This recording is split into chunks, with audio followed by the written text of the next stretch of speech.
BMC का budget पेश, तकरीबन 45,949 करोड़ का पेश किया गया बजट। गुज़िश्ता साल के मुकाबले 17% ज्यादा रकम मुख्तस, मुख्तलिफ जमातों का मिला जुला रद्द-ए-अमल। कोरोना वैक्सीन से बेटी की मौत के बाद बाप ने 1,000 करोड़ का किया दावा। बॉम्बे हाई कोर्ट की औरंगाबाद बेंच में हर जाने की रिट पिटीशन दाखिल। सेंट्रल हेल्थ मिनिस्ट्री के एएफआई कमेटी ने वैक्सीन से मौत का किया एतराफ। नांदेड़ में समाजी कारकुनान की कानूनी मामलात में रहनुमाई के लिए जमात इस्लामी हिंद की जानिब से वर्कशॉप का इनेकाद। वर्कशॉप में माहिरीन कानून ने शुरा की रहनुमाई। लोगों में देवेंद्र फडणवीस के खिलाफ नाराजगी। टीपू सुल्तान के मुतालिक दिए गए बयान पर माफी का मुतालबा। अकोला में किया गया एहतजाज। बेंगलुरु के शिवाजी नगर में वक्फ इमलाक की हिफाजत और तरक्की के लिए खुसूसी मुहिम। मकामी एमएलए रिजवान अरशद ने शुरू की है मुहिम। कर्नाटक के एक और सरकारी कॉलेज में हिजाब पर पाबंदी। उडुपी के बाद कुंदापुर के एक सरकारी कॉलेज में हिजाब पर पाबंदी। हिजाब पहनकर आने वाली लड़कियों को रोका गया।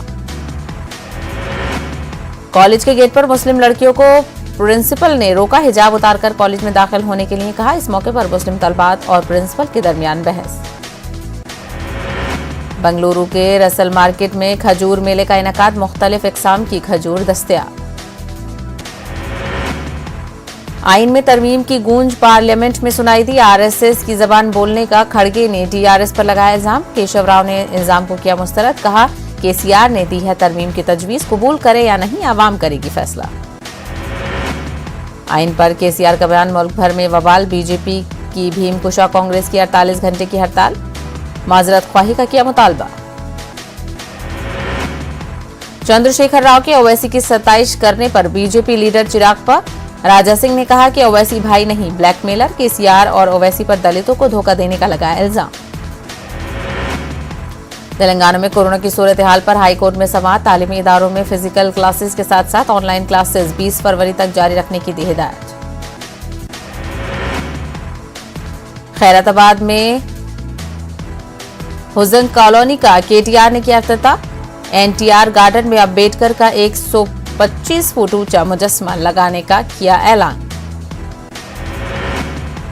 जिन्ना टावर जिद्दोजहद आजादी की निशानी। इससे छेड़छाड़ तारीख को मिटाने की कोशिश। वाईसीपी एमएलए मुस्तफा का बयान। टावर पर लहराया गया कौमी तिरंगा। बीजेपी पर फिरकावाराना सियासत का लगाया इल्जाम।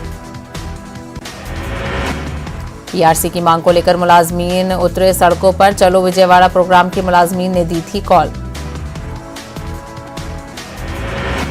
मुज़ाकरात से हल हो सकता है पीआरसी का मामला। आंध्र प्रदेश के वजीर दाखिला का बयान। एहतजाज पर किया अफसोस का इजहार। डॉक्टर अब्दुल हक यूनानी मेडिकल कॉलेज करनूल का ग्रेजुएशन डे। तलबा में तकसीम किए गए इसनाद। असदुद्दीन ओवैसी की गाड़ी पर हमले के दोनों मुलजिम गिरफ्तार। एसपी हापुड़ दीपक ने की तस्दीक। हमले में मुलविस दूसरे मुलजिम ने थाने में किया सरेंडर। सहानी गेट थाने में मुलजिम ने की खुद सुपुर्दगी। एक मुलजिम को पहले ही पिस्तौल के साथ किया गया था गिरफ्तार। ओवैसी ने मरकज और इलेक्शन कमीशन से किया इस मामले में गैर जानिबदाराना जांच का मुतालबा। कहा सच्चाई आनी चाहिए सामने। तमिलनाडु में तलबा की खुदकुशी का मामला। तमिलनाडु हुकूमत सुप्रीम कोर्ट से हुई रजू। केस की जांच सीबीआई को देने के हुक्म को किया चैलेंज। बुलंदशहर में हाथरस जैसी दरिंदगी का मामला। 16 साल बच्ची का कत्ल। घर वालों ने लगाया गैंगरेप का इल्जाम। कहा इंतजामिया ने रातों रात शव को जलाने का बनाया दबाव। भोपाल में बुर्कापोश खवातीन के बच्चों को टीका न लगाने का मामला। नर्स के खिलाफ अस्पताल इंतजामिया ने की कार्रवाई। न्यूज 18 उर्दू की खबर का असर। जामिया मिलिया इस्लामिया की वाइस चांसलर नजमा अख्तर ने पीएम मोदी से की मुलाकात। पीएम मोदी ने जामिया मिलिया इस्लामिया मेडिकल कॉलेज की हिमायत की। जामिया के प्रोग्राम में भी शामिल होंगे वज़ीर-ए-आज़म। अजमेर में ख्वाजा मोइनुद्दीन चिश्ती का उर्स जारी। दरगाह में मजहबी रस्मात का आगाज। इतवार को वज़ीर-ए-आज़म की जानिब से मुख्तार अब्बास नकवी अजमेर शरीफ में पेश करेंगे चादर। मध्य प्रदेश के भेड़सिया के बसई गांव में बड़ी तादाद में हुई गांवों की अमवात को लेकर बीजेपी और कांग्रेस के सियासी घमासान कम होने का नहीं ले रहा है नाम। शिवराज काबीना के वजीर विश्वास सारंग ने कांग्रेस को गाय का गोश्त खाने वालों की तरफदार पार्टी करार दिया है। भोपाल बेरसिया के बसई गांव में बड़ी तादाद में हुई गायों की अमवात को लेकर कांग्रेस ने जहां सड़क पर उतरकर एहतजाज शुरू कर दिया, तो वहीं बीजेपी लीडर गौशाला मालिक निर्मला शांडलिया के बचाव में आ गए। बिहार मदरसा एजुकेशन बोर्ड के चेयरमैन अब्दुल कयूम अंसारी की मुद्दतकार पूरी हो गई है। मदरसा बोर्ड को अब तश्कील किया जाना है। एमआईएम के एमएलए व रियासती सदर अख्तर उल ईमान ने पटना में मीडिया से बात करते हुए कहा कि मदरसा बोर्ड से कई लाख मुसलमानों का ताल्लुक जुड़ा है, लेकिन बोर्ड बदउनवानी का अड्डा बना हुआ है। अलीगढ़ मुस्लिम यूनिवर्सिटी के तहत चलने वाला दवाखाना तिब्बिया कॉलेज में मुलाजमीन का इंक्रीमेंट, डीए और एरियर का मुतालबा करने और दवाखाना तिब्बी कॉलेज की एमआईसी प्रोफेसर सलमा अहमद का घेराव करने पर 5 मुलाजमीन को मुअत्तल किया गया, जिसके खिलाफ आज मुअत्तल शुदा मुलाजमीन और दीगर मुलाजमीन ने दवाखाना तिब्बिया कॉलेज पर एहतजाज दर्ज कराया। अलीगढ़ मुस्लिम यूनिवर्सिटी के मैकेनिकल इंजीनियरिंग शोबे में टेक्निकल असिस्टेंट के तौर पर अपनी खिदमात दे चुके इदरीस मोहम्मद आज एएमयू के एडमिनिस्ट्रेटिव ब्लॉक के बाहर धरना देने को मजबूर हैं। उनका कहना है कि उनके रिटायर हुए 8 महीने हो चुके हैं, लेकिन अभी तक सुबुकदोशी के बाद मिलने वाले फंड की अदायगी नहीं की गई है।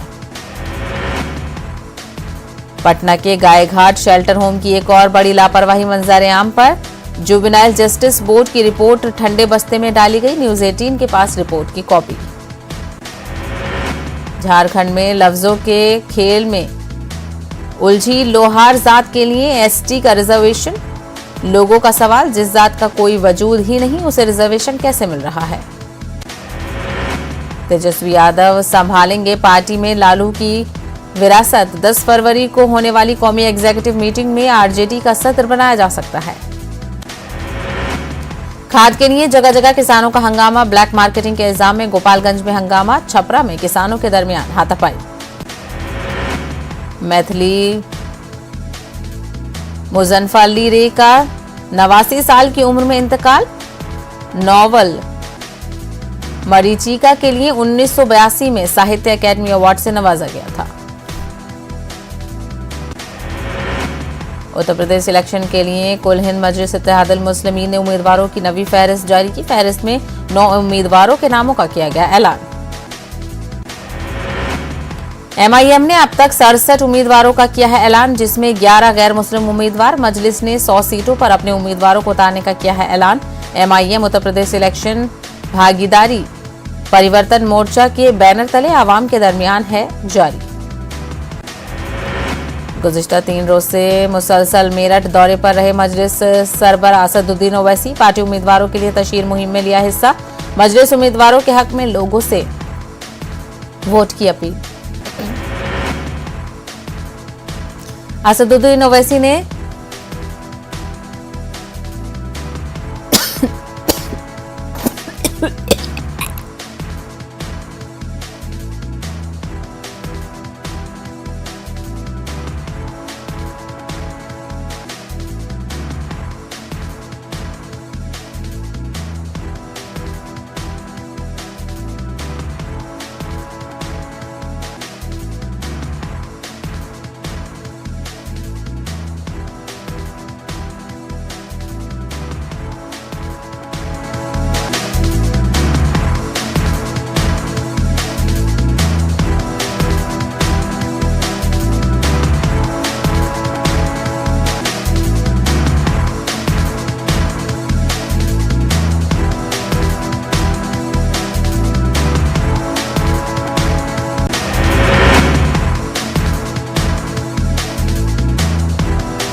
असदुद्दीन ओवैसी ने मेरठ शहरी इलाकों की बदहाली पर हुकूमत के खिलाफ साधा निशाना। समाजवादी और बीजेपी उम्मीदवारों को बताया नाकारा।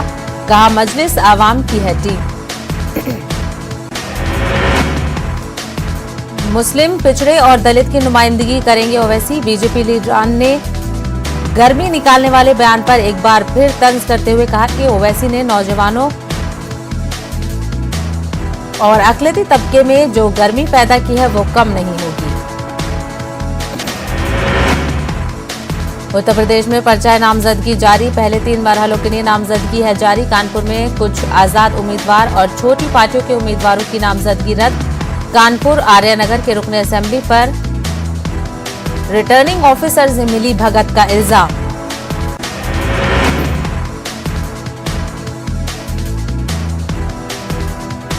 कानपुर के आर्यनगर असेंबली हलके से एमआईएम उम्मीदवार दिलदार गाजी की पर्चा नामजदगी को रद्द किया गया। तजवीज कुनंदा का हिस्सा नंबर गलत लिखे जाने की वजह से पर्चा नामजदगी को किया गया रद्द। दिलदार गाजी ने कहा कि आर्यनगर के मौजूदा रुकन असेंबली ने रिटर्निंग अफसर से बात की थी।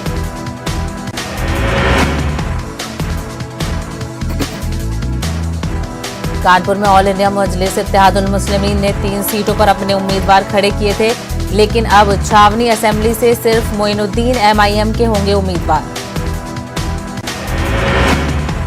यूपी में इंतखाबी गहमा-गहमी जारी, कानपुर के सियासमाऊ सीट पर मुकाबला काफी दिलचस्प। बीजेपी ने मौजूदा एमएलसी को मैदान में उतारा।